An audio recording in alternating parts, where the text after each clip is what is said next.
Ce matin, Thomas Moutam, maire de la commune de Tapuatea, était en visite sur le chantier de la nouvelle école primaire de Pouohine. Ici, l'heure est à la construction et on s'active du mieux que l'on peut. Pas toujours évident, puisque les grosses pluies des derniers mois ont obligé parfois les entreprises à cesser leurs travaux durant plusieurs semaines, ce qui a occasionné bien évidemment du retard sur le calendrier des travaux en temps et en heure. Le chantier a pris beaucoup de retard au démarrage parce qu'on est tombé sur la saison des pluies de l'année dernière, comme tout le monde a connu, avec plus de 92 jours exacts d'intempéries. Le chantier va quand même être fait dans les délais impartis qui étaient d'1 an. Donc là, on a fait un point ce matin à la réunion de chantier avec Tavana. Et normalement, le chantier va être prêt pour la rentrée du mois d'août. Et fin de chantier prévue fin mai. Si il n'y a pas d'aléa. Ces nouveaux locaux seront constitués de 5 salles de classe au total. 2 salles de classe pour la maternelle et 3 autres consacrées aux élèves des primaires. Des salles de réunion, des bureaux, un grand préau pour un coût total qui avoisine 300 millions de francs. Financé en grande partie par l'État, avec tout de même une participation de la commune à hauteur de près de 10 millions de francs. Et si ces bâtiments ont été construits selon une architecture qui se fond à merveille dans le paysage de cette commune, elle bénéficie aussi d'une technologie ultra performante en matière de climatisation, unique à Raiatea.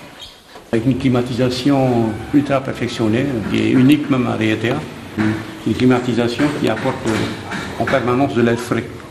Chaque fois que ça tourne, il y a 10% d'air frais qui rentre. Ça, c'est pas le même air qui est recyclé, ça apporte de l'air frais de l'extérieur. Okay.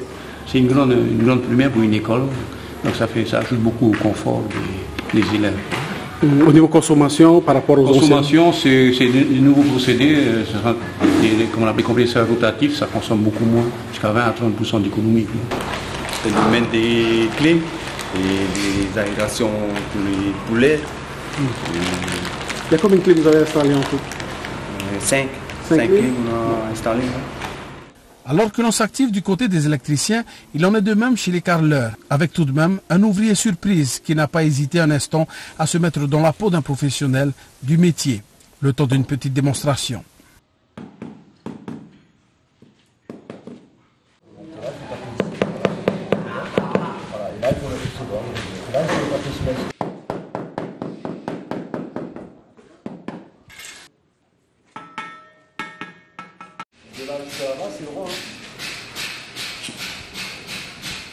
Mais là, en fait, on est en train d'installer les baies vitrées pour l'école. Ouais. Donc voilà, après, c'est tout. Ouais. Ouais. Ça fait longtemps que vous êtes sur le chantier?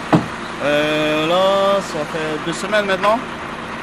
Donc on a pas mal à faire aujourd'hui. Ouais. Vous êtes content que les baies vitrées soient finalement arrivées? Ouais, tant mieux aussi. Parce que sinon, on peut attendre. Hein. Il y a eu du retard au niveau des baies vitrées. Tu peux expliquer ça? Là, je ne peux pas vous expliquer en fait, comme c'est les patrons qui gèrent. Donc nous, on est plutôt là pour les montages. Voilà, tout ce qui est administratif, c'est les patrons qui gèrent. La petite école primaire de Pouohine est située en bord de mer. Ici, le temps semble s'arrêter. Et pourtant, quand le temps se dégrade, elle est exposée au vent et à la houle du sud. Depuis sa construction en 1959, elle a bien souvent été victime de plusieurs intempéries qui se sont abattues sur l'île. On a une ancienne école qui nous a bien rendu service depuis 1959, donc qui a vu les enfants de Pouohine grandir, mais c'est surtout une école aussi qui a subi pas mal de dommages, étant donné qu'on est en plein sud, donc on subit souvent la houle, on subit les tempêtes aux cyclones. Donc elle a été pas mal blessée, mais elle a été retapée à plusieurs reprises, mais là ce n'est plus possible. Si la maire déléguée de Pouohine se dit heureuse de voir enfin ce projet se réaliser, c'est qu'au-delà du fait d'être un lieu d'apprentissage, cette nouvelle école devra aussi parfois accueillir des élèves bien plus âgés, particulièrement durant les fortes intempéries. C'était un établissement qui servait autrefois aussi à abriter la population en cas de cyclone, qu'aujourd'hui ne peut plus faire plus produire cette tâche-là. Donc cet établissement tout happy, tout costaud, mettra par la même occasion la population en sécurité. Après la visite du chantier, les élus de la commune de Tapu-Tapu-Atea se sont rendus sur ce vaste terrain afin de déterminer ensemble les différentes réalisations qui devraient se poursuivre dans les mois qui viennent. Parmi elles, la construction de la nouvelle mairie annexe de Pouhiné ainsi qu'une aire de jeu en faveur des jeunes de cette commune.